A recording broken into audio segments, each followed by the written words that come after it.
વિશ્વની સૌથી શ્રેષ્ઠ અને વિશાળ વિજ્ઞાન નગરી ગણાતી ગુજરાત સાયન્સ સિટી સમગ્ર દેશ અને દુનિયાના લોકો માટે આકર્ષણનું કેન્દ્ર બની છે.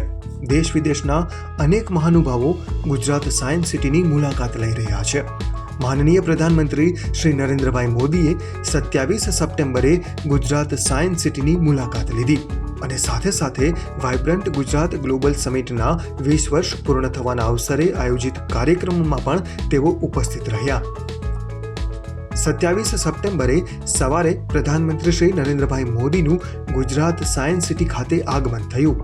તેમના સ્વાગત માટે ગુજરાત સાયન્સ સિટીના પ્રવેશદ્વાર પાસે વિવિધ રાસ મંડળીઓએ રમઝટ બોલાવી હતી. રાસની રમઝટ નિહાળતા પ્રધાનમંત્રી શ્રી નરેન્દ્રભાઈ મોદી રોબોટિક્સ ગેલેરી પહોંચ્યા. રોબોટિક્સ ગેલેરીમાં પેપર રોબોટે માનનીય પ્રધાનમંત્રીશ્રીનું ભાવભર્યું સ્વાગત કર્યું. પેપર રોબોટ અને 7 એલિસ રોબોટે પ્રધાનમંત્રીશ્રીને વાઇબ્રન્ટ ગુજરાત ગ્લોબલ સમિટના 20 વર્ષ પૂર્ણ થવાના અવસરે શુભકામના પાઠવી. જે બાદ પ્રધાનમંત્રી શ્રી નરેન્દ્રભાઈએ નાવો રોબોટ્સનો ડાન્સ નિહાળ્યો. રોબોટિક્સ ગેલેરીમાં પ્રધાનમંત્રી શ્રી નરેન્દ્રભાઈ મોદીએ 3D સ્કેનર પ્રિન્ટિંગ રોબોટ કઈ રીતે વ્યક્તિની આબેહૂબ પ્રતિકૃતિ બનાવે છે તેના વિશે જાણકારી મેળવી. પ્રધાનમંત્રીશ્રીએ terrain robot, search and rescue robot, wall climbing રોબોટના કાર્યો અને ઉપયોગ વિશે માહિતી મેળવી અને કેટલાક રોબોટ્સને રિમોટ વડે ચલાવ્યા પણ ખરા.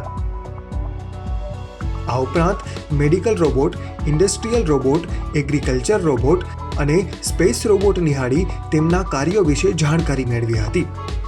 જે બાદ પ્રધાનમંત્રી શ્રી રોબો કાફેમાં પહોંચ્યા, જ્યાં રોબોએ બનાવેલી ચા રોબોટ દ્વારા જ પ્રધાનમંત્રી શ્રી નરેન્દ્રભાઈ મોદીને સર્વ કરવામાં આવી હતી.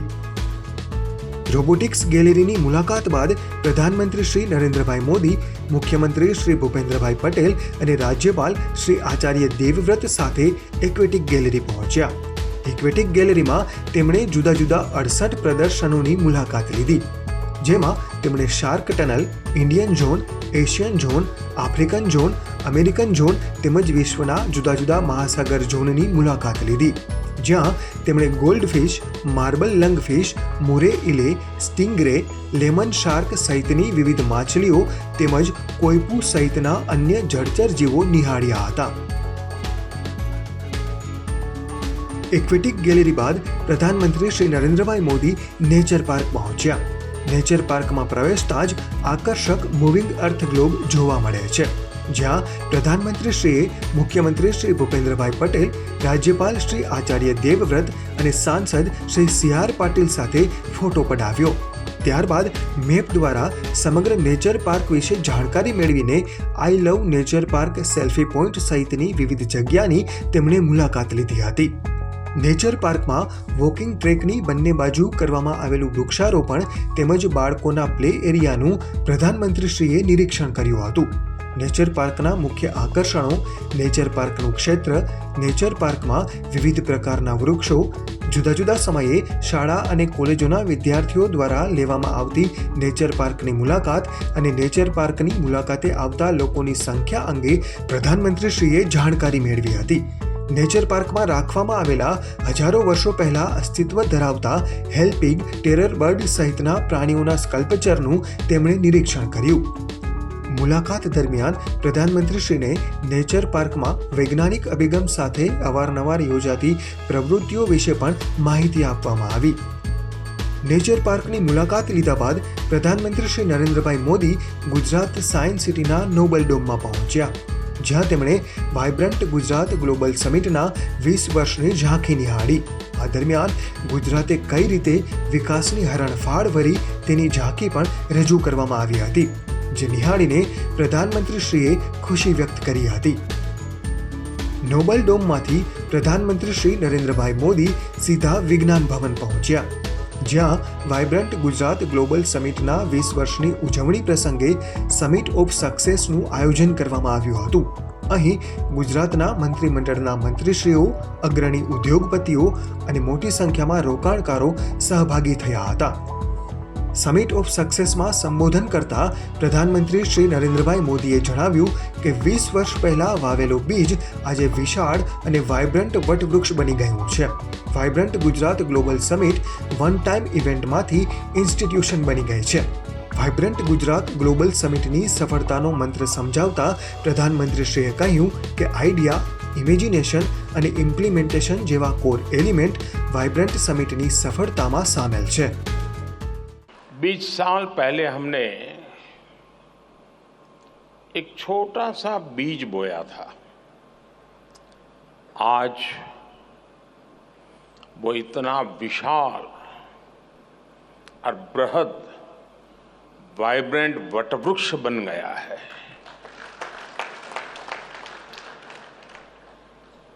वाइब्रेंट गुजरात समिट के 20 साल पूरे होने पर आज आपके बीच आकर मुझे बेहद खुशी हो रही है. मुझे याद है बरसों पहले मैंने एक बार कहा था, वाइब्रेंट गुजरात ये सिर्फ ब्रांडिंग का आयोजन भर नहीं है, बल्कि इससे बढ़कर बॉन्डिंग का आयोजन है.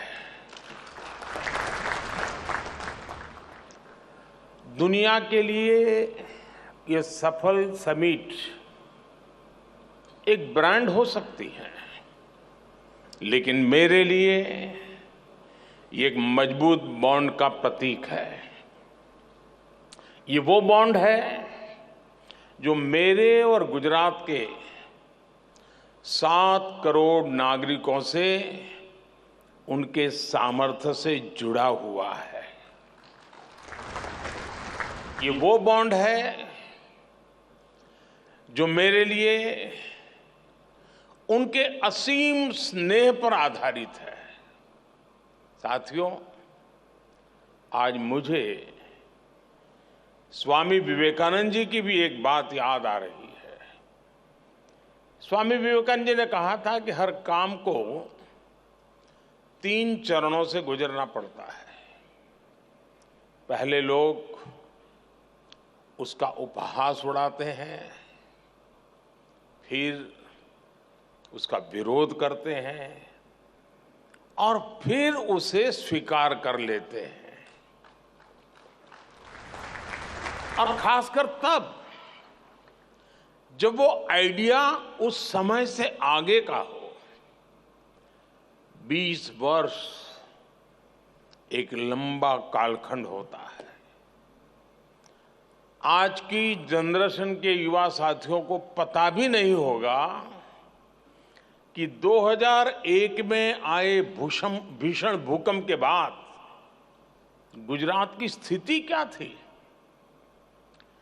भूकंप से भी पहले गुजरात लंबे समय तक अकाल की भयंकर स्थिति से जूझ रहा था.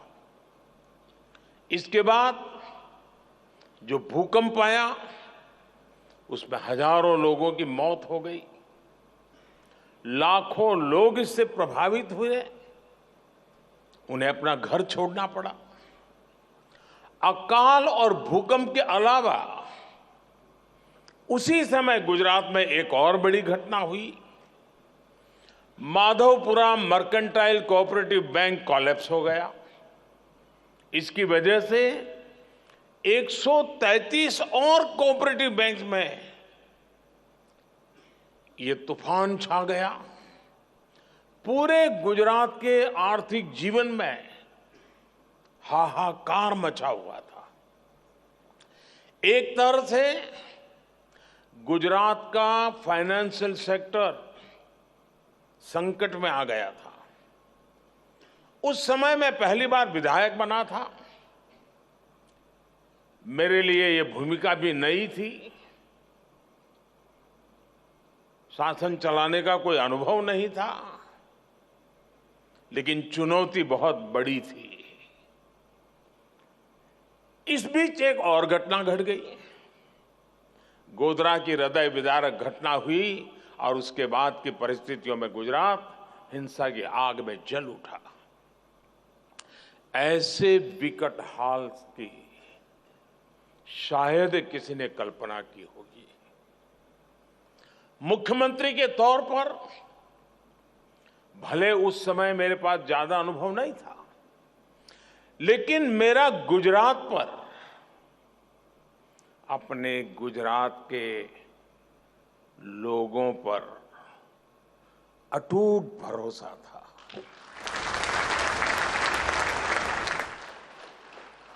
हालांकि जो लोग एजेंडा लेकर चलते हैं वो उस समय भी घटनाओं का अपने तरीके से एनालिसिस करने में जुटे हुए थे।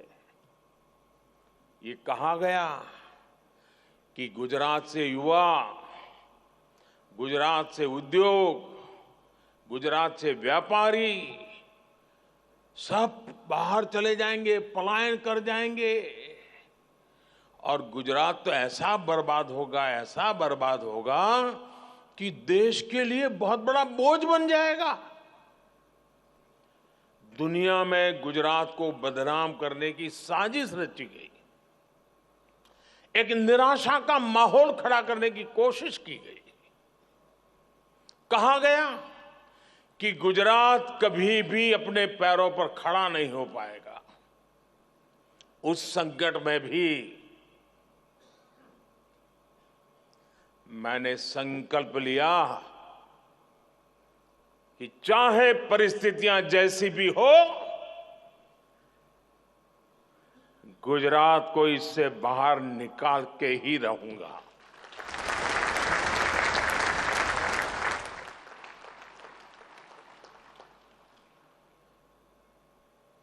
हम गुजरात के पुनर्निर्माण ही नहीं बल्कि उसकी आगे की भी सोच रहे थे और इसका एक प्रमुख माध्यम हमने बनाया वाइब्रेंट गुजरात समिट को। एक गुजरात का आत्मविश्वास बढ़ाने और उसके जरिए विश्व से आंख मिलाकर बात करने का ये माध्यम बन गया। ये गुजरात सरकार की निर्णय प्रक्रिया और फोकस अप्रोच को पूरी दुनिया को दिखाने का एक माध्यम बना। ये गुजरात सहित भारत की औद्योगिक क्षमता को विश्व के समक्ष उजागर करने का माध्यम बना। ये भारत में मौजूद अलग अलग सेक्टर्स की असीमित संभावनाओं को दिखाने का माध्यम बना। ये भारत के टैलेंट को देश के भीतर उपयोग करने का माध्यम बना। ये भारत की दिव्यता, भव्यता और सांस्कृतिक विरासत को विश्व को दिखाने का एक और माध्यम बन गया। हमने कितनी बारीकी से काम किया उसका उदाहरण वाइब्रेंट गुजरात की टाइमिंग भी है। हमने वाइब्रेंट गुजरात जब किया जब गुजरात में नवरात्रि और गरबे की धूम रहती है। हमने इसे गुजरात के औद्योगिक विकास का पर्व बना दिया। साथियों, आज मैं आप सभी को एक और बात याद दिलाना चाहता हूं। 20 साल हो रहे हैं। हर तरह की खट्टी मीठी बातें याद आना बहुत स्वाभाविक है। आज दुनिया वाइब्रेंट गुजरात की सफलता देख रही है, लेकिन वाइब्रेंट गुजरात का आयोजन ऐसे माहौल में किया गया जब तब की केंद्र सरकार भी गुजरात के विकास को लेकर बेरुखी दिखाती थी। मैंने हमेशा ही कहा है कि गुजरात के विकास से देश का विकास, लेकिन उस समय केंद्र सरकार चलाने वाले गुजरात के विकास को भी राजनीति से जोड़कर देखते थे। केंद्र सरकार के मंत्री तब वाइब्रेंट गुजरात समिट में आने से मना कर दिया करते थे। व्यक्तिगत रूप से तो मुझे बताते थे कि नहीं हम जरूर आएंगे। पता नहीं पीछे से डंडा चलता था, वो ना कर देते थे। सहयोग तो दूर की बात, वो रोड़े अटकाने में लगे रहते थे। विदेशी इन्वेस्टर्स को धमकाया जाता था कि गुजरात मत जाओ। इतना डराने के बाद भी विदेशी इन्वेस्टर्स गुजरात आए।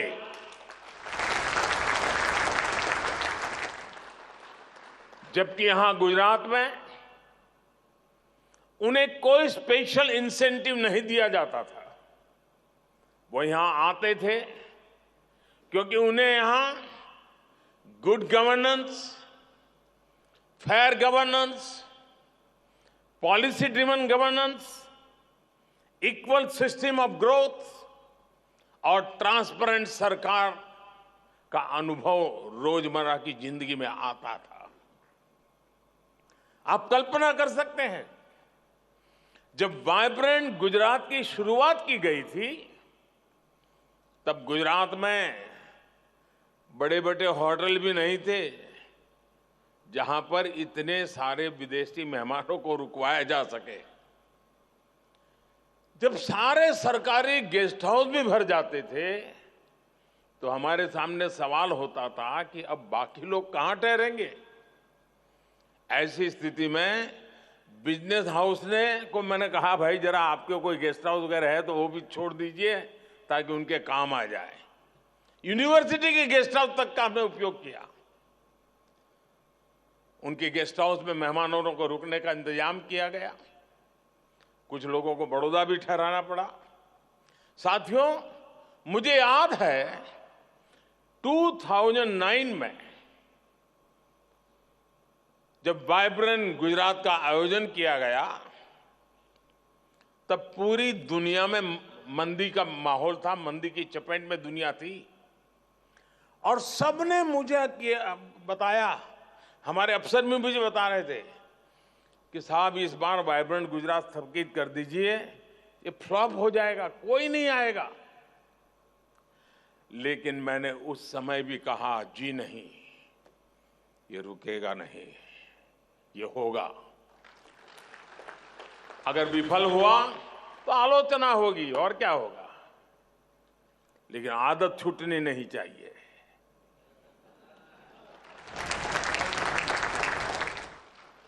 और तब भी वाइब्रेंट गुजरात समिट ने, पूरा विश्व मंदी के दौर में था, लेकिन 2009 के वाइब्रेंट समिट में सफलता का एक और नया अध्याय जुड़ गया। साथियों, वाइब्रेंट गुजरात की सफलता इसकी विकास यात्रा से भी समझी जा सकती है।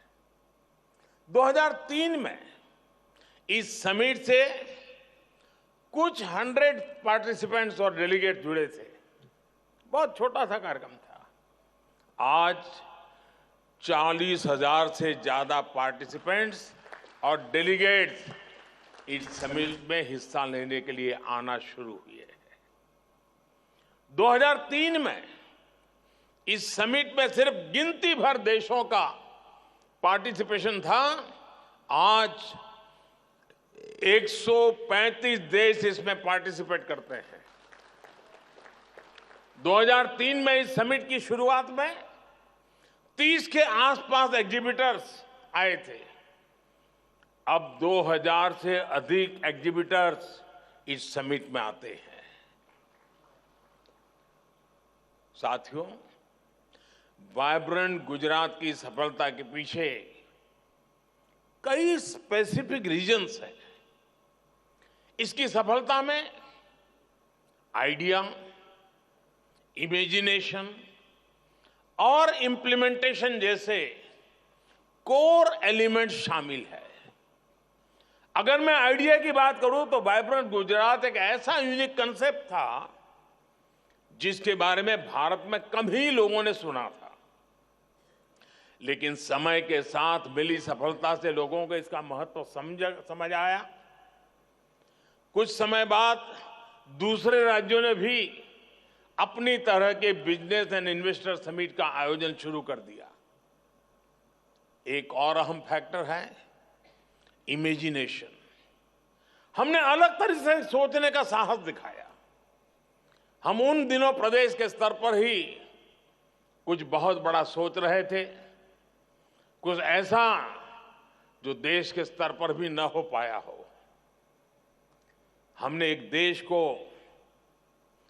अपना पार्टनर कंट्री बनाने का साहस दिखाया और डेवलप कंट्री को एक छोटा राज्य दुनिया के एक डेवलप कंट्री को पार्टनर कंट्री बना दे, ये सोच भी आज थोड़ा लगता है उस समय जरा कल्पना कीजिए क्या हुआ होगा, लेकिन कर लिया। देश के किसी अकेले राज्य के लिए एक बहुत बड़ी बात थी।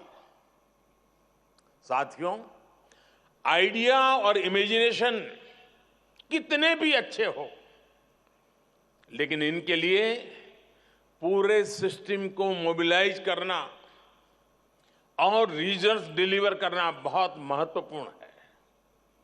एक ऐसा काम है जिसके लिए बड़ी प्लानिंग, कैपेसिटी बिल्डिंग में निवेश, हर डिटेल पर नजर और अथक परिश्रम की जरूरत होती है ताकि इस स्केल का आयोजन हो सके। मैंने पहले भी कहा है, सेम ऑफिसर्स, सेम रिसोर्सेज और सेम रेगुलेशंस के साथ हमने कुछ ऐसा किया जिसके बारे में कभी किसी ने सोचा नहीं था। साथियों, वाइब्रेंट गुजरात समिट की एक और पहचान नोट करने वाली है। आज vibrant Gujarat one time event से एक इंस्टीट्यूशन बन गया है जिसका सिस्टम और प्रोसेस सरकार के भीतर और सरकार के बाहर साल भर स्वतः चलता रहता है। चीफ मिनिस्टर्स बदले, करीब करीब पुराने लीडिंग ऑफिसर तो सारे के सारे रिटायर्ड हो गए। जो 2001 में पहली बार गुजरात आए होंगे ऐसे अफसर आज गुजरात संभाल रहे हैं, सीनियर हो गए हैं। समय बदला, लेकिन एक चीज नहीं बदली। हर बार वाइब्रेंट गुजरात सफलता की नई ऊंचाई तक पहुंचता रहा। ऐसा इसलिए हुआ क्योंकि हमने प्रोसेस को संस्थागत बना दिया। इस सफलता की जो कंसिस्टेंसी है, उसके लिए यही ताकत इसका आधार है। और इसके लिए इंफ्रास्ट्रक्चर पर भी वैसे ही बल दिया। कहां कभी टागोर हॉल में कार्यक्रम होता था, फिर कभी यहां साइंस सिटी में ही तंबू लगा करके कार्यक्रम किया था, और आज महात्मा मंदिर बन गया। साथियों, जिस भावना के साथ हमने वाइब्रेंट गुजरात समिट को आगे बढ़ाया, वैसा आमतौर पर हमारे देश में बहुत कम देखने को मिलता है। हम ये समिट करते थे तो गुजरात में, लेकिन हम इसके जरिए हर राज्य को लाभ पहुंचाना चाहते थे। बहुत कम लोग हैं जो हमारी सोच को आज भी समझ पाए हो। वो अपने एक दायरे में सिकुड़ करके बैठे हुए हैं। एक गुजरात का मुख्यमंत्री उस समय देश के मुख्यमंत्रियों को आग्रह करता था कि समिट हो रही है, आप भी अपना झंडा गाड़िए, आप भी अपना स्टॉल लगाइए, आप भी सेमिनार कीजिए। वाइब्रेंट गुजरात समिट में दूसरे राज्यों को भी शामिल होने के लिए अवसर दिया जाता था। हमने राज्यों को इनवाइट किया था, आप भी आइए, अपनी शक्ति इसमें लगाइए, फायदा उठाइए। हमने स्टेट सेमिनार का आयोजन किया जिसमें कई राज्य आते थे, और वाइब्रेंट समिट के दरमियान कहीं पर उड़ीसा का समिट चल रहा है, कहीं तेलुगु समिट चल रहा है, कहीं पर हरियाणा जम्मू कश्मीर का समिट चल रहा है। इसके अलावा गुजरात में आयुर्वेद का एक पूरे देश का समिट, प्रोग्रेसिव फार्मर्स का एक बहुत बड़ा summit, all India lawyer summit, ऐसे भांति भांति के वर्टिकल्स, इसका भी ताना बाना हम लगातार बनाते जाते थे। हम गुजरात का विकास भी नेशनल विजन के तहत कर रहे थे। साथियों, 20वीं शताब्दी में हमारा गुजरात, हमारी पहचान क्या थी? हम एक ट्रेडर स्टेट के रूप में जाने जाते थे। एक जगह से लेते थे, दूसरी जगह पे देते थे, बीच में जो भी दलाली मिले उससे गुजारा करते थे। ये हमारी छवि थी। लेकिन 20वीं सदी की उस छवि को छोड़ करके 21वीं सदी में गुजरात ट्रेड के साथ एक एग्रीकल्चर पावर हाउस बना, एक फाइनेंशियल हब बना और एक इंडस्ट्रियल और मैन्युफैक्चरिंग इकोसिस्टम के रूप में उसकी एक नई पहचान बन गई। इसके अलावा गुजरात की ट्रेड बेस्ड रेपुटेशन भी काफी मजबूत हुई। इन सभी के पीछे वाइब्रेंट गुजरात जैसे आयोजनों की सफलता है, जो आइडिया, इनोवेशन और इंडस्ट्रीज के इंक्यूबेटर की तरह काम कर रहा है। हमारे पास पिछले 20 वर्षों के हजारों सक्सेस स्टोरीज और केस स्टडीज है। इफेक्टिव पॉलिसी मेकिंग और एफिशिएंट प्रोजेक्ट इंप्लीमेंटेशन से यह संभव हो सकता है। टेक्सटाइल और एपरल इंडस्ट्रीज के इन्वेस्टमेंट और एम्प्लॉयमेंट अभूतपूर्व बढ़ोतरी हुई है, जिसके कारण हमारा एक्सपोर्ट भी रिकॉर्ड बन रहा है। बीते 2 दशकों में हम अलग अलग सेक्टर्स में नए मुकाम तक पहुंचे हैं। ऑटोमोबाइल सेक्टर में 2001 की तुलना में हमारा निवेश करीब 9 गुना बढ़ा है। हमारे मैन्युफैक्चरिंग आउटपुट में 12 गुना बढ़ोतरी हुई है। केमिकल सेक्टर में गुजरात देश और दुनिया की तमाम कंपनियों की पसंद बन गया है। आज भारत की डाइस एंड इंटरमीडिएट मैन्युफैक्चरिंग में गुजरात का योगदान करीब 75% है। एग्रो और फूड प्रोसेसिंग इंडस्ट्री निवेश में गुजरात का हिस्सा देश में सबसे अधिक है। आज गुजरात में 30,000 से अधिक फूड प्रोसेसिंग यूनिट्स काम कर रहे हैं। फार्मा सेक्टर में गुजरात एक innovation driven, knowledge focus pharma industry के रूप में उभर रहा है। मेडिकल डिवाइसेज मैन्युफैक्चरिंग में 50% से ज्यादा और कार्डियक स्टेंट्स मैन्युफैक्चरिंग में करीब 80% हिस्सा गुजरात का ही है। जेम एंड ज्वेलरी इंडस्ट्री में तो गुजरात की सफलता अद्भुत है। पूरी दुनिया के प्रोसेस डायमंड्स का 70% से ज्यादा हिस्सा गुजरात का है। भारत के डायमंड एक्सपोर्ट्स में गुजरात का योगदान 80% है।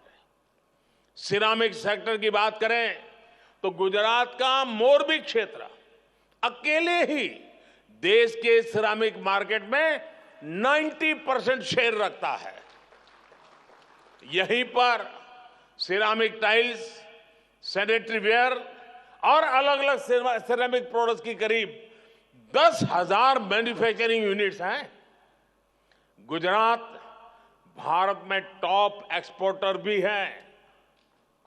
पिछले साल राज्य ने करीब $2 बिलियन का एक्सपोर्ट किया था। आने वाले समय में डिफेंस मैन्युफैक्चरिंग बहुत बड़ा सेक्टर होगा। साथियों, हमने वाइब्रेंट गुजरात की शुरुआत की तो हमारा इंटेंशन था कि राज्य देश की तरक्की का ग्रोथ इंजन बने। समझ आया मैं क्या कर रहा हूं? जब हम यहां काम कर रहे थे तब हमारी कल्पना थी, हमारी सोच थी कि गुजरात देश का ग्रोथ इंजन बने। चलिए, थोड़े लोगों को समझ आया। देश ने इस परिकल्पना को हकीकत बनते देखा है।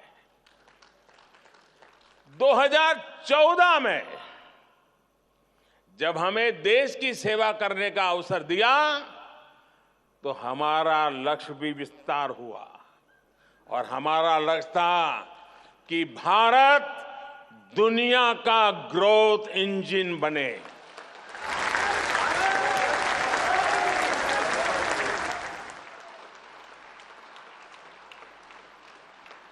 आज अंतर्राष्ट्रीय एजेंसियां, एक्सपर्ट्स इसी सूर में बात कर रहे हैं। आज भारत दुनिया की सबसे तेजी से बढ़ रही अर्थव्यवस्था है।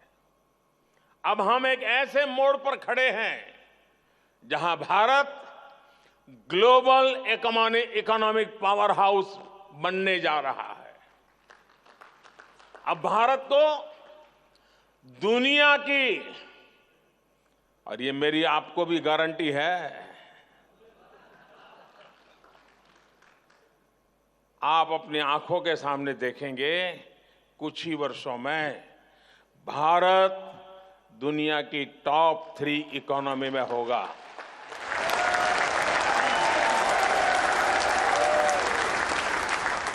ये मोदी की गारंटी है। પ્રધાનમંત્રીશ્રીએ ઉપસ્થિત આમંત્રિતો અને દેશ વિદેશના ઉદ્યોગ જગતના અગ્રણીઓને વિકાસની નવી સંભાવનાઓ સાથે ભારત પોતાની સ્થિતિ મજબૂત કરી શકે એવા સેક્ટર શોધવા અને તે માટેનું વિચાર મંથન આગામી વાઇબ્રન્ટ સમિટમાં કરવા આહવાન કર્યું હતું। भारत के उद्योग जगत से एक अपील भी करना चाहता हूं। आप सभी ऐसे सेक्टर्स के बारे में सोचें जहां पर भारत अपनी नई संभावना बना सकता हो या अपनी स्थिति को और बेहतर कर सकता हो। हमें यह भी सोचना होगा कि वाइब्रेंट गुजरात कैसे इस मिशन को मोमेंटम दे सकता है। जैसे भारत आज दुनिया में सस्टेनेबिलिटी के लिए उस विषय में आज विश्व का नेतृत्व कर रहा है, लीड कर रहा है। हमारे स्टार्टअप इकोसिस्टम को कैसे इस समिट से ज्यादा लाभ मिले, हमें ये भी सोचना होगा। आज एग्रीटेक एक उभरता हुआ क्षेत्र है। फूड प्रोसेसिंग सेक्टर को तेजी से विस्तार हो रहा है। श्री अन्न के बढ़ते उपयोग से हमारा जो मिलेट्स है वो आज दुनिया के बड़े बड़े भोजन समारोह में डाइनिंग टेबल पर उसकी जगह बन गई है। श्री अन्न के उपयोग से नए अवसर तैयार हो रहे हैं। प्रोसेसिंग, पैकेजिंग, उसमें बदलाव और ग्लोबल मार्केट तक पहुंचना होने की संभावनाएं बहुत नए मौके लेकर के आई है। आज के डीपली कनेक्टेड वर्ल्ड में फाइनेंशियल कोऑपरेशन के इंस्टीट्यूशंस की जरूरत तेजी से बढ़ रही है। गुजरात के पास पहले से ही गिफ्ट सिटी है, जिसकी प्रासंगिकता हर दिन बढ़ रही है। गिफ्ट सिटी में हमारे whole of the government approach का प्रतिबिंब दिखता है। यहां केंद्र, राज्य और आईएफएससी अथॉरिटी मिलकर काम करते हैं ताकि दुनिया का बेस्ट रेगुलेटरी एनवायरनमेंट तैयार हो। हमें इसे globally competitive financial market place बनाने का प्रयास तेज करना चाहिए। इसके लिए हम अपने लार्ज डोमेस्टिक डिमांड का फायदा उठा सकते हैं। वाइब्रेंट गुजरात के सामने ये लक्ष्य है कि वो कैसे गिफ्ट सिटी को और सशक्त करे ताकि इसकी ग्लोबल प्रेजेंस बढ़े। साथियों, वाइब्रेंट गुजरात की सफलता की चर्चा के बीच मैं ये भी कहूंगा कि रुकने का समय नहीं है। पिछले 20 वर्षों से अगले 20 वर्ष ज्यादा महत्वपूर्ण है। जब वाइब्रेंट गुजरात के 40 साल पूरे होंगे, वो भारत अपने स्वतंत्रता के शताब्दी वर्ष के निकट पहुंचा होगा। यही समय है जब भारत को एक ऐसा रोड मैप बनाना होगा जो उसे 2047 तक एक विकसित और आत्मनिर्भर राष्ट्र के रूप में हम उसको दुनिया के सामने प्रस्थापित करें। मुझे विश्वास है आप सभी भी इसी दिशा में जरूर कदम उठाएंगे, जरूर आगे आएंगे। अभी वाइब्रेंट समिट तो जनवरी में होने वाली है। राज्य सरकार और यहां के उद्योग जगत के साथी पूरी ताकत से लगे ही भी होंगे, लेकिन मेरे लिए खुशी की बात है कि आज जब आपने मुझे बुलाया तो मैं भी 20 साल छोटा हो गया और पुरानी उस यादों में खो गया। उस भयंकर दिवसों से गुजरात को कैसे निकाला है और आज कहां पहुंचा है।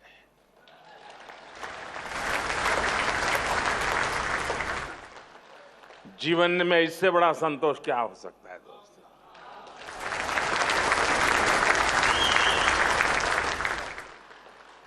मैं फिर एक बार इस 20 साल को याद करने के लिए गुजरात सरकार को बहुत बहुत बधाई देता हूं। मुझे आपके बीच आकर के पुराने दिनों को स्मरण करने का अवसर दिया, मैं बहुत बहुत आभारी हूं।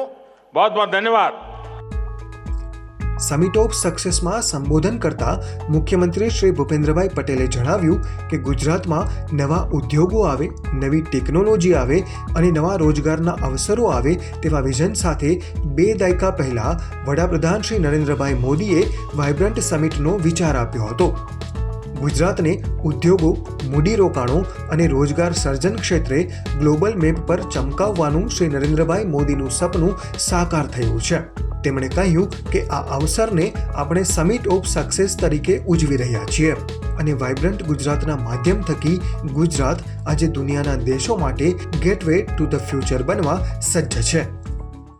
राज्य सरकार द्वारा आयोजित वाइब्रंट गुजरात ग्लोबल समिट 20 वर्षनी सफलतापूर्वक उजवणी प्रसंगे अपनी सौनी साथे मंच पर उपस्थित वैश्विक नेता અને વાઇબ્રન્ટ ગુજરાત સમિટના પ્રેરણા સ્ત્રોત આદરણીય વડાપ્રધાન શ્રીમાન નરેન્દ્રભાઈ મોદી સાહેબ, રાજ્યના સન્માનીય રાજ્યપાલ મહોદય શ્રી આચાર્ય દેવવ્રતજી, પ્રદેશના અધ્યક્ષ અને નવસારીના લોકપ્રિય સાંસદ શ્રી સી.આર. પાટીલજી, મારા સાથી મંત્રી શ્રી બળવંતસિંહ રાજપૂત, જગદીશભાઈ વિશ્વકર્મા, શ્રી હર્ષદભાઈ સંઘવી, मेयर श्रीमती प्रतिभाबेन जैन, वेल्सफान ग्रुपना chairman Shri B K. Goenka ji, Arcelor Mittal ग्रुपना executive chairman Shri L N. Mittal ji, सुजुकीना director general Shri Takashi Suzuki, मुख्य सचिव श्री राजकुमार जी, मंत्रिमंडलना मारा साथी सांसद सभ्यों, धारासभ्यों, संगठनना पदाधिकारी, आमंत्रित उद्योग जगतना गणमान्य महानुभावों, उपस्थित अधिकारीगण, प्रेस मीडियाना मित्रों, સૌને મારા નમસ્કાર। વિશ્વ નેતા અને દેશના યશસ્વી વડાપ્રધાન શ્રી નરેન્દ્રભાઈ મોદીને સૌ પ્રથમ હું સમગ્ર ગુજરાતની જનતા જનાર્દન વતી G20 પ્રેસિડેન્સીની ઐતિહાસિક સફળતા બદલ અભિનંદન પાઠવું છું। વિશ્વના નેતાઓ જ્યારે વડાપ્રધાનશ્રીને ઉમળકાભેર મળે છે ત્યારે તે જોઈને સૌ ગુજરાતીય ગૌરવની લાગણી અનુભવે છે। આજે વડાપ્રધાનશ્રીના નેતૃત્વમાં નવા ભારત સાથે વિશ્વના દેશો સહભાગિતા માટે તત્પર છે। તેના કારણે આજે ભારતમાં નવી ટેકનોલોજી, નવા ઉદ્યોગ અને નવા રોજગારના અવસરો આવી રહ્યા છે। વડાપ્રધાન શ્રી નરેન્દ્રભાઈ મોદીએ ગુજરાતમાં નવા ઉદ્યોગ આવે, નવી ટેકનોલોજી આવે, નવા રોજગારના અવસરો આવે તેના વિઝન સાથે 2 દાયકા પહેલા વાઇબ્રન્ટ સમિટનો એક નવતર વિચાર આપેલો। ગુજરાતની સક્ષમતા અને ગુજરાતમાં રહેલી ઓપોર્ચ્યુનિટી વિશ્વ સમક્ષ તેમણે આ સમિટ દ્વારા મૂકી।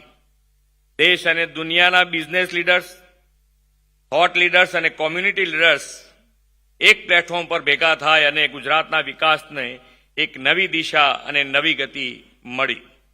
વડાપ્રધાન શ્રી નરેન્દ્રભાઈ મોદી 28 સપ્ટેમ્બર 2003ના રોજ વાવેલું વાઇબ્રન્ટ સમિટનું બીજ આજે 20 વર્ષે એક વટવૃક્ષ તરીકે ઉભરી આવ્યું છે। ગુજરાતને ઉદ્યોગ, મૂડીરોકાણ અને રોજગાર સર્જન ક્ષેત્રે ગ્લોબલ મેપ પર ચમકાવવાનું શ્રી નરેન્દ્રભાઈએ સેવેલું સપનું આજે 100% સફળતાપૂર્વક સાકાર થયું છે. આપણે તેને સમિટ ઓફ સક્સેસ તરીકે ઉજવી રહ્યા છીએ.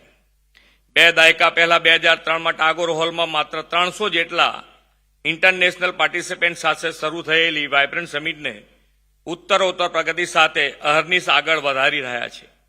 આ સમિટ ઓફ સક્સેસ એ માત્ર નામ નથી, પરંતુ રાજ્યના સર્વાંગી વિકાસનો એક પર્યાય બની ગયો છે. વાઇબ્રન્ટ ગુજરાત સમિટના પરિણામે આર્થિક વિકાસ સાથે સમાજના દરેક વર્ગ, દરેક ક્ષેત્ર સુધી વિકાસ પહોંચ્યો છે. માળખાકીય સુવિધામાં જે વૃદ્ધિ થઈ તેનો લાભ રાજ્યના છેવાડાના માનવીને પણ મળ્યો અને રાજ્યના યુવાનોના કૌશલ્ય માટે વૈશ્વિક તકો અને પ્લેટફોર્મ મળ્યા છે. વાઇબ્રન્ટ સમિટે ગુજરાતની પ્રગતિના નવા બેન્ચમાર્ક્સ પ્રસ્થાપિત કર્યા છે.